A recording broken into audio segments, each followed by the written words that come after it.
Soa ny biso nohaniko tamin'ny maraina zay. Bonaka dia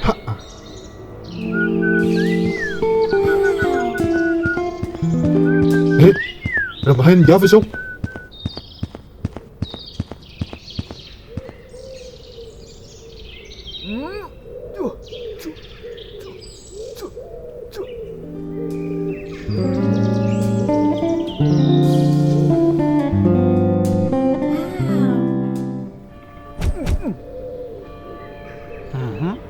Tanjaka zao ane samy manana fa ny azy ny ozatsy ro mirafitra.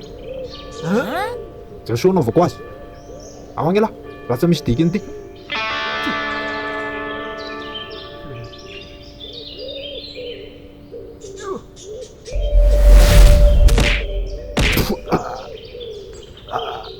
Tena tsy mahazaka be izy koa.